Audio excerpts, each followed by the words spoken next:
Welcome to the Business Spotlight series. My name is Marcia Erickson. I'm your host for today's conversation, and I'm excited to have Zach Nielsen with Bloom Wellness with us here today. He's got a really interesting story and a really neat mental health practice, so I'm excited to hear about that.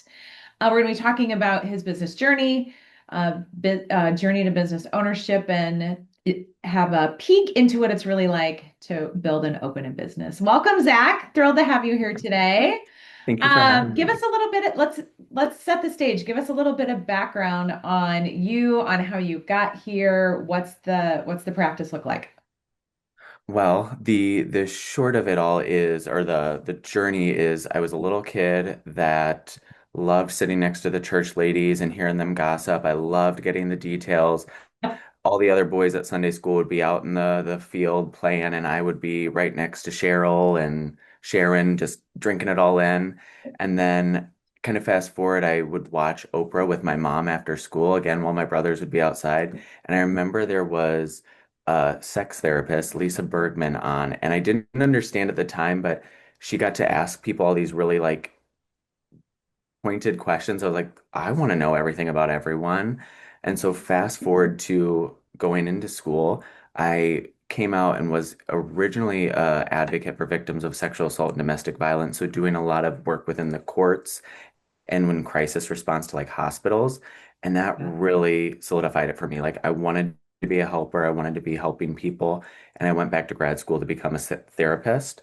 And part of my journey is connected to COVID, which is once I came back to the area and started working in the same anti-violence work, COVID happened and I had a bunch of extra time. And so I joined a collective model, which was a private practice setup kind of thing, and opened Bloom Therapy, which is the first seed that I planted.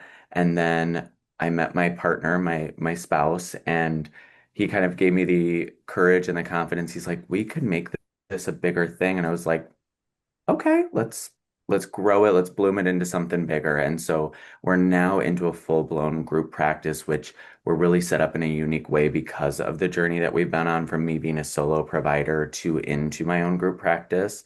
So now we're in this full phase of growing and building a holistic, eclectic group practice that fits hopefully most folks and most clinicians that want to join us. Yeah. Tell us more about that because it is a unique model. I think a lot of our listeners are probably used to like co-working space or collective types of businesses, but yours is pretty unique, particularly for, in the mental healthcare space. So tell us more about that.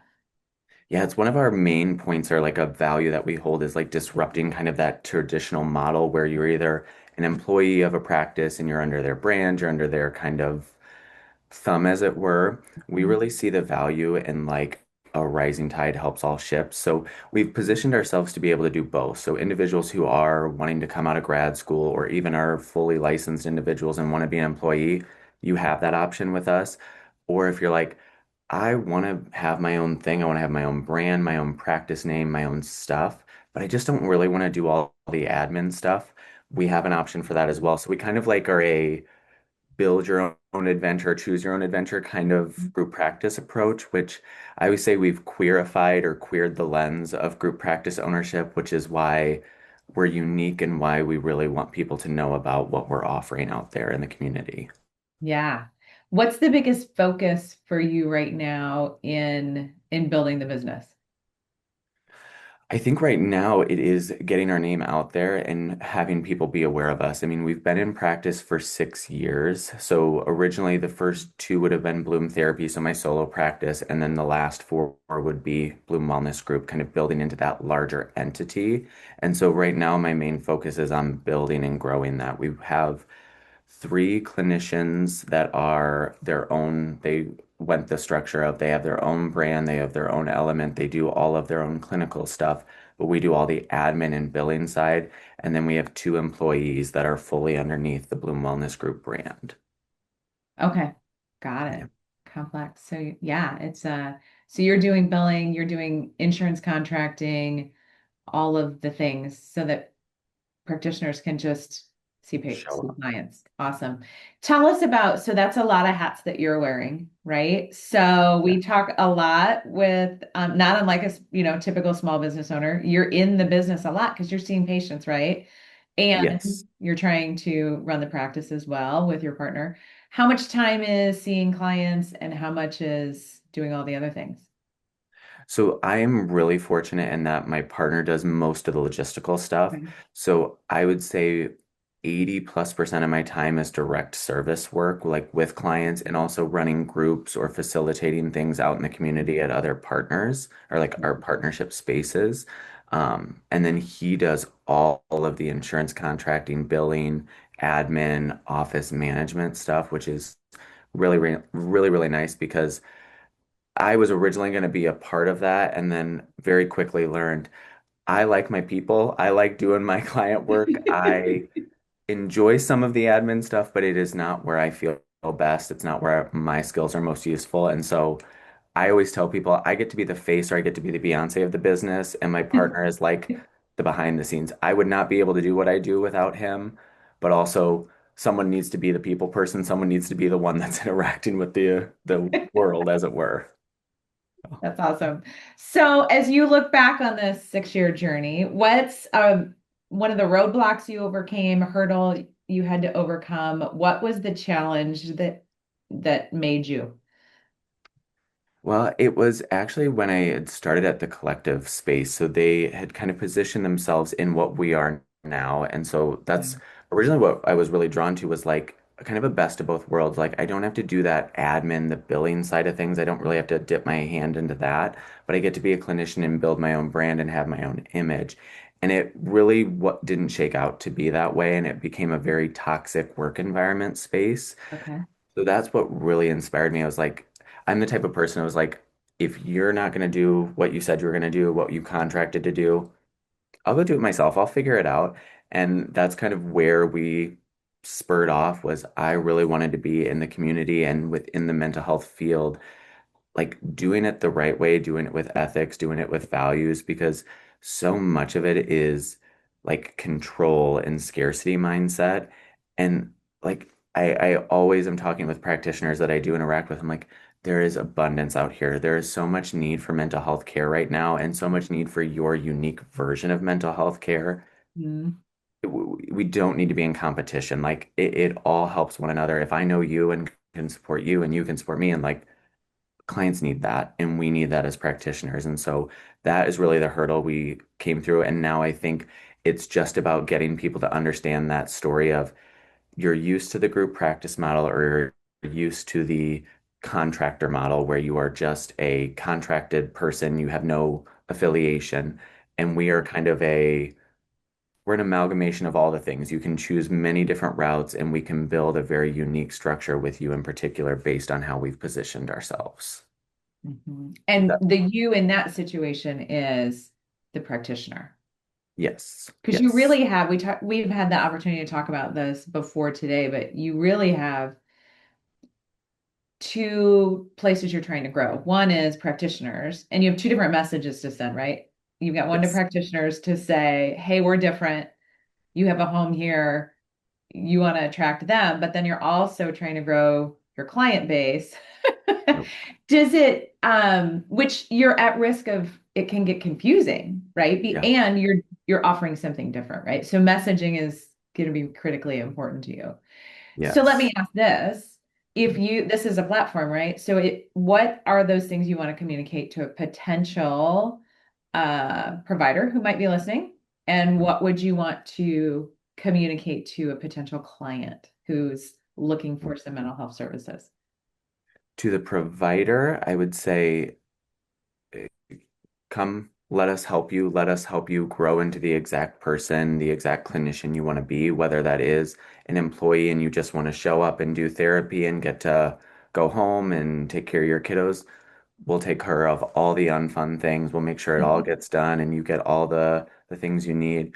Or if you want to build a business, like we're here to help you do that as well and make sure that like you get to have that spotlight. Like that's the uniqueness of us is that we really do come from the space of it's about the clinician, it's about what you offer back to the community and to clients. Yeah. So build your story here. We're going to help you bloom. We're going to help you in all the ways that you need. We have a very different structure to the way we approach stuff.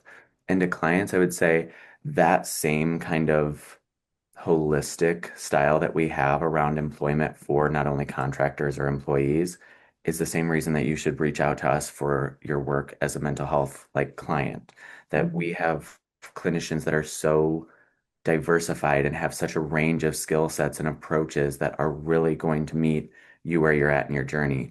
I mean, we have an individual that specializes in ADHD and autism, and they themselves talk about their own journey with that late in their life diagnosis, which is such an impactful story. And we have a trans therapist. We also have a therapist who work predominantly with veterans. Like, we just have so many different options for you to pull from. And like almost like the message that I always want to send is like, everyone has a home here. Everyone has a person here that we can connect you to or can support you with. Come bloom with us. Oh, I love that. So here's a question.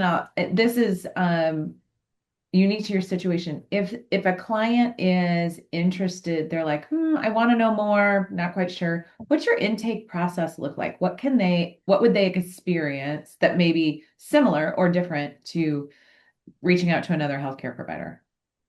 So this is actually where I'm really grateful that I get to be the Beyonce of the group and not have to be the admin because when it was originally just me, it was you were talking to me, I would talk you through the process, I would make sure that you got online and you got your client portal set up and all the paperwork. My Yeah. partner does such a better job and it's so much more streamlined and efficient.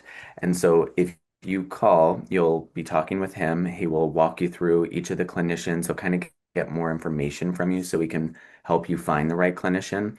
And then Mhm. he gives you everything you need. So you'll get an email that has a who we are, has like an FAQ sheet. So that way, if you ever have questions after I mean, it's a hard call to make always, like you're anxious, like I'm reaching out and being vulnerable. So we have that as well, so that you can always follow up. And then from there, within the quickest we can typically get people in is in the same week, just depending on when they Okay. call. But he tries to make sure that everyone gets landed with someone within at least a 2 week period.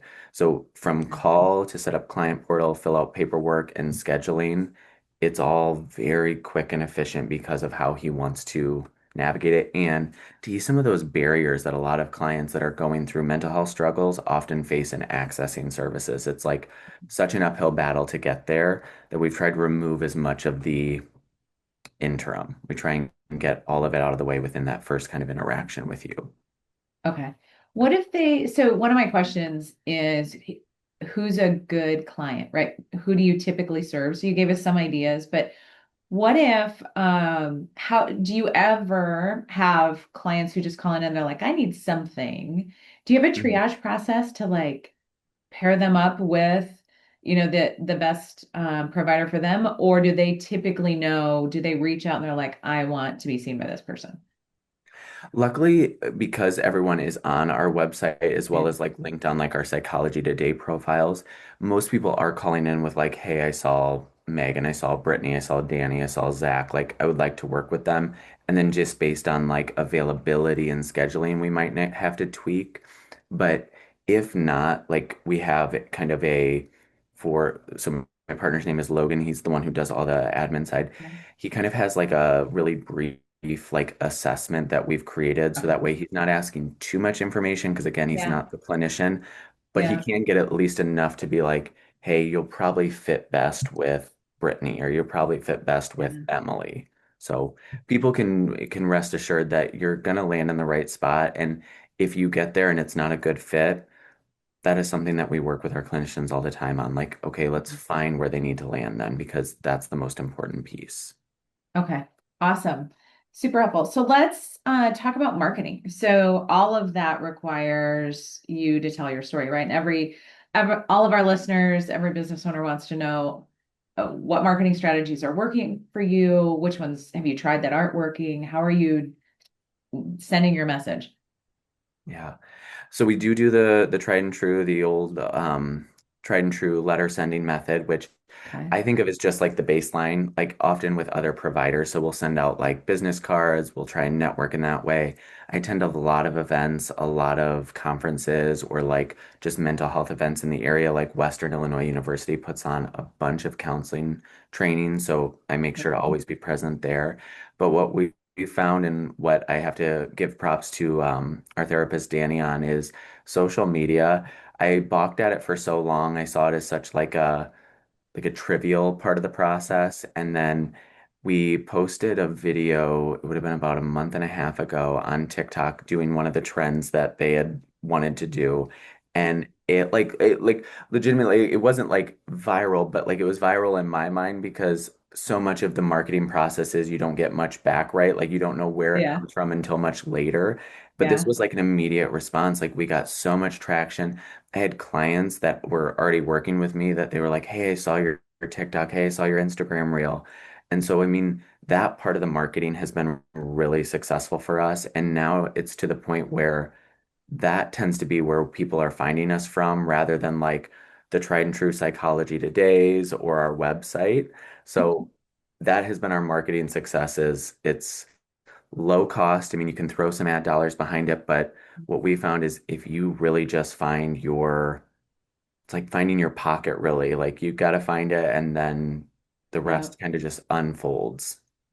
Yeah. I love it. Knowing who you're going after, where they're at, because your client base, from what I'm learning, is probably there, right? Yeah. And um, yeah, there's a lot we can talk about there. Um, do you have a marketing budget? Do you actually budget for marketing? Yes, we have a marketing budget. We actually work with a local, they're downtown. They do all of our website and all of like our ads and SEO. And Yeah. then they help out with some of the elements of our branding and some of our social media. Yeah. And then we do put some ad dollars behind certain posts just based on like, hey, this clinician is really wanting to fill up, like really tailoring it to a population that they want to be connected to. So when you asked about like population, for myself, I work with only adults and typically couples because I do sex therapy. That's kind of my niche, my specialty. Yeah. Mm, Two of the other clinicians work with teens and young adults to like middle age. And then the other individual specialty is really trauma based. So they run Yeah. the gamut of most age ranges, but trauma is really their focus. Yeah. So based on that, we tailor videos and tailor the ad dollars to, hey, we want to get that 18 to 34 range. Let's really make sure we're Yeah. connecting there. Yeah. So the other marketing you're doing is recruiting. You're still recruiting practitioners, right? Yes. So talk to us a little bit about that. It's a whole other marketing strategy. And so how many more are you looking for? What are you looking for? How are you going to be attracted to them? And how are you going to reach out to them? So, in terms of numbers, we're looking for at least another 3 to 4 clinicians right now, just based on our space and based on number of clients that are reaching out. Like Yeah. we have enough that we're able to like build a caseload and make sure people are well situated. How we're reaching out to them is again, we're being present in all those spaces that we know we need to be present in, like the counseling programs for when new clinicians are coming out. But then the real tricky part, and I feel like this is a real challenge for all business owners, is you used to have the way of LinkedIn, which was the professional social media platform. You could post a job or on Mhm. Indeed or where have like ZipRecruiter. And these days you have to pay such huge amounts to get your stuff put out there in front of enough eyes to actually get qualified candidates. So we're still in the process. That's actually one of the things that we're reworking all the time. We'll try a strategy and then we'll come back and like, did that actually work? Did that track? But right now, really, we're just tabling a lot at different colleges and then going to a lot of the professional events and making Yeah. sure people are aware we're hiring, we have space, we're looking for more clinicians. You just hit upon a couple of marketing strategies that I want to highlight. One, working with those medical providers, we call that a strategic partner, right, in the Mhm. small business world. So creating those strategic partners who have the same client base patient base you might have, but you're not competing, right? And it's a referral relationship for you, which is unique to healthcare, but for the small business owners, it's the same thing, right? You're looking for referrals, so it's a formal referral program. Number two, you mentioned we try something, we see if that works, and then we compare it with something else. We call that A/B testing, right? Regardless of whether it's an ad for a service, if you're trying to get more customers, clients, patients, what have you, or providers, right? So we're trying two different things, seeing what hits, tailoring it to them. So you also talked about target market. So I bring it up because those are all strategies that we use. They're the same in different types of businesses and practices. We just call them different things. So those are some of my favorites. That's also why I like to call that out. So you've had to develop some skills, not just as a clinician or a business owner, but also as a leader and a manager of a team. So tell me about how has your leadership style evolved over the years? Uh, it used to be very micromanagey. When I was a supervisor at the anti-violence nonprofit, I was much younger than a lot of the staff I was supervising, and I had this real anxiety around like, well, I need to have all my P's and Q's or all my ducks in a row, all my stuff together. And I mean, it was really well read. I knew every grant front and back and up and down. I knew everything because it was my anxiety. And now I would say I come from like a strengths-based model. Like everyone has strengths, and it's not necessarily about you doing it my way. In fact, that's actually really why I love what I get to do because I get to apply therapy to my leadership style, which is I would have never done some of these TikTok things, but if I'm not saying yes, if I'm not open to the influence and the kind of dance that is being a leader and also being a follower, that wouldn't have been a real budding experience for me. And so I would say my leadership style has evolved to be much more, I know what I know, but I know even more what I don't know. And I'm Yeah. willing to admit it and get into how do I get that knowledge and how do I support you in continuing whatever you were asking that I wasn't aware of. Yeah, I love it. Professional maturity, right? I love it. Okay, let's move. Oh, one more question about where are you guys going from here? What's the next 3 to 5 years look like? Well, we are looking at purchasing a property of our own because my ultimate goal would be like a wellness space. I am very hippy dippy. I say to all my clients, I'm very woo woo. I'm very hippy dippy. I would really like to have a space that can be for all, but it can be more than just therapy. It can be community, it can be nature. I would like to have like a Zen garden style meditative walking space. I'd want to be able to hold some like retreats and workshops. I already hold like a sex therapy workshop through the project of the Quad Cities. I would like Yeah. to be able to do that in my own practice, but our current space where I'm at now is completely filled with clinicians. So not much space to be doing a group. So Mhm. that's the next 3 to 5 years for us is getting our own space and then really building into this bigger, larger, more eclectic and holistic wellness space. Awesome. Awesome. All right, I got some rapid fire questions for you. You ready?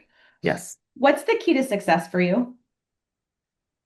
Saying yes and staying curious. Like it's the same in a therapeutic process. It's like the Yeah. moment you lack curiosity is the moment you're stuck. It's the moment you're going to be rooted right where you're at. So saying yes to things and staying extremely curious of like, why am I feeling this way? Why did that not work? What's going on? Like that's the whole process.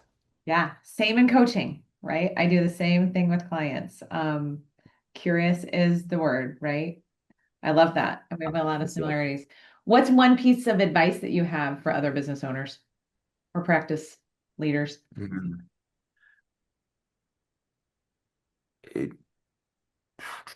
Mindset. It's all mindset. Like you really have to like it sounds so cheesy or it sounds so gimmicky, but you really have to fall in love with the process because Mm, being a small business, you're the IT, you're the HR, you're the benefits coordinator. It's like none of the things that you probably wanted to be when you started your business, yeah, but if you can find a way each and every day to reframe your own thoughts or your own like reaction to stuff of like I get to learn this, I get to experience this, that's my number one advice because when I originally started, it was, why is everything always on fire? Why is there always issues? But that's kind of the point is like, this happens even when you're an employee of a agency or a hospital. Yeah. It's happening. There's just more people to help do it so you don't feel it all the time. But you also have the freedom as a business owner now that I don't have to be sitting at the desk 9 to 5. I can make up my own stuff. Yeah. It also goes back to saying yes and being curious, right? I love that. I love Yeah. the mindset. So what's a book or a book that you might be listening to or reading or a podcast that you might be listening to?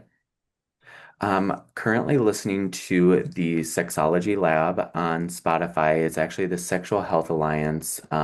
They're like partnered podcasts, so they're a education organization that trains sexologists, sex coaches, and sex therapists. And they have this podcast, really good stuff. And then a book that I'm listening to is But Seriously by Dr. Evan Goldstein. It's all about anal health and anal sex, and it's really unique in that like he's developed all these strategies and unique medical treatments for individuals. And so if you ever ride along in my car, you're going to get a really unique experience because I'm constantly like I love to learn. I'm never going to stop learning. And so my husband's always like, I don't know if I need to learn about that today. Can we listen to something else? I was like, sure. And then I pop in the podcast and they're talking about like desire discrepancy. And he's like, oh my God, we just can't listen to something fun. I'm like, this is fun. This is so interesting. Oh my gosh. Very unique. Very yet something that applies to everyone and no one wants to talk about it, right? You talk Yes. about the stuff that no one wants to talk about. I love it. So here's a fun question. If you had a little pouch of magic dust and you could sprinkle it on one piece of your practice right now, what would it be? Phew, I think it would be on the overall interconnectedness of like the client experience. I think what I have noticed is it, I've said this on our previous interaction, but sometimes it can feel like the therapist, we get to be the mom in the family, and my partner or like the office manager gets to be the dad. A lot of clients want to come to the soft landing space, which is so understandable, but that's kind of the yin and yang of life. That is the work of life is you need to be validated, you need to be supported, and we got to do hard things. We got to face the uncomfortable stuff. It's got to happen. And my partner does such a good job of he's so clear, he's so willing to be patient. And so I always tell people, or like the thing I'd want to sprinkle on it is helping clients understand that and know that that's part of the process is you got to stay here and then you get to come to mom, you'll get to come be validated, but you got to talk to dad first. So, So how that I'm always translating to other small businesses, right? It's customer service, right? yes. It's the Yes. same, patient satisfaction and customer service are the same thing. Where you're saying, I love what you just said about you can be validated, but we also have to do hard things. It's my takeaway for the Two day. truths can be I'm putting true. it on a t-shirt. Yeah. Two truths can be true at one time. Yeah, I love it. I feel like we could talk all day. Okay, so before we get into the final question, how can people find you? So you talked about space. Where are you guys located? How can they reach out to you personally? How can they, if they're a therapist who might be interested in finding out more, if they're a potential client, how can they find you? I would say website is going to have all the stuff. So we are bloomwellnessgroup.com and group has no O or U. So it's bloomwellnessgrp.com. Yep. Group was already taken, so didn't allow us. So we found the workaround. Yep. And then all social media is the same thing. So at Bloom Wellness Group. So we're on Instagram, TikTok, and LinkedIn. And if you're a clinician, I would say please use the website. We have a really curated and really streamlined process for you to apply and to say like what you're looking for. And our onboarding process for you is immaculate. I myself went through it so that way I could experience it and work out all Yeah. the kinks and super great. If you're a client, same thing because you can see all of the clinicians and you can individually pick like, oh, I really like that approach or I really like that style. And then you will get reached out to by myself or by Logan. And then please follow us on Instagram and TikTok. We're doing really funny and silly stuff Yeah, I'm and excited to check it out. posting educational stuff. So it's just good stuff all around. Awesome. Excellent. Okay, final question of the day. What's inspiring you today?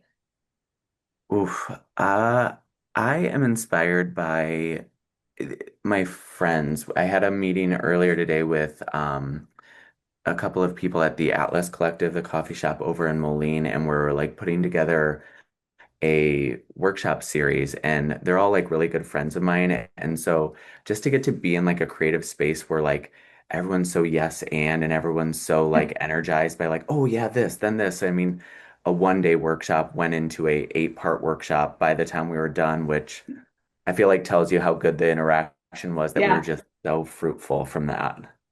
Oh, I love it. Very cool. That collective energy.